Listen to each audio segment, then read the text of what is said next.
Before we continue with the rest of the video, we could use your help. Click that like button to help spread the word about watchJojo, and also be sure to subscribe and click the notification bell so you don't miss our future videos. This creepy haunted mansion with a dark past lay abandoned for decades.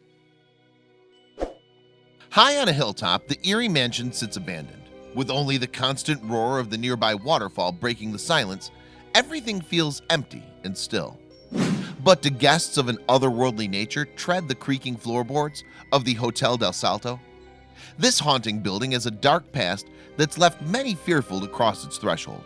In 1923, an architect by the name of Carlos Arturo Tapias set out to build a mansion worthy of Colombia's emerging elite. He chose a prime spot above the beautiful TEQUENDAMA Falls, a waterfall in the Bogota River, on the country's San Antonio del Tequendama region. So it was that on the mountainside overlooking the 433-foot falls, Tapias built a mansion. A grand building featuring elaborate French architecture, it became a popular playground for the well-to-do. The mansion proved so successful that Tapias decided to expand the property and launch it as a holiday destination. Hence, in 1928, the Hotel del Salto officially opened its doors. The hotel's incredible location ensured a steady flow of visitors who arrived by train from Bogota. From the elegant high windows, guests could watch the waters of the river thundering over the falls. In fact, it proved such a popular destination that the owners sought to expand the property in the 1950s.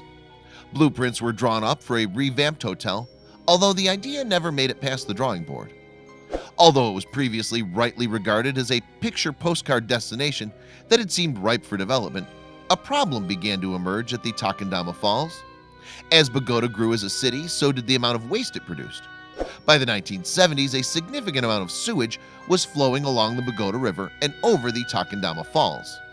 Moreover, to make matters worse, a hydroelectric plant was built upriver that during dry spells transformed the thundering falls into a mere dribble. Although the hotel continued operating in its original incarnation until the 1990s, it was finally forced to shut down completely when pollution levels at the falls became too high. Thus, the once grand mansion was left to rot among the midst, the smell of sewage hanging heavily in the air. For 2 decades, the building remained empty, and as its spooky and abandoned appearance grew ever more sinister, tales of a dark and haunted past began to swirl around it. According to local stories, the hotel was built on the spot where some of the region's native MUISCA people had met a grisly fate back in the 16th century. In an attempt to avoid being caught by the invading Spanish conquistadors, these people threw themselves from the top of the falls, believing that they would become eagles and fly away. The chilling reputation of Tequendama Falls appears to have echoed down through the centuries too. Even today, the area remains a tragically popular place for people seeking to commit suicide. With its dramatic location providing the perfect vantage point for observing the last moments of any poor souls who decide to leap from the falls, it's hardly surprising that a sense of death and despair seem to permeate the Hotel del Salto.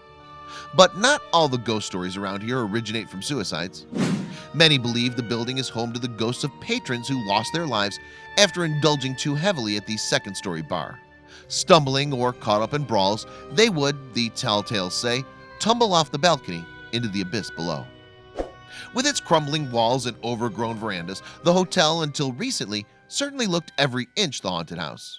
Indeed, over the years, various intrepid explorers braved the mists and pungent smells from the falls to capture photographs and videos of the building, even if any spectral residents remained elusive. Until recent years, however, the hotel has undergone a transformation. In 2011, the Institute of Natural Sciences at the National University of Columbia and the Ecological Farm Foundation of Porvenir joined forces to help preserve and restore the building's architecture. Rechristened the Tequendama Falls Museum of Biodiversity and Culture, the building opened again in August of 2013. With exhibits dedicated to the local environment, it aims to inform visitors about the natural world. Today, the hotel's rotting furniture and peeling pink facade have become replaced by a smart white paint job and a minimalistic interior, filled with touring exhibitions. Unfortunately, though, the renovations haven't been able to mask the smell from the falls as the waste from millions of people surges by. Still, despite the stench, tourists have begun to return to the building, taking the long, slow road over the mountains to the falls. And yet, as they stand on the balcony and peer nervously over, we wonder if they consider the fates of those who once met their deaths far below.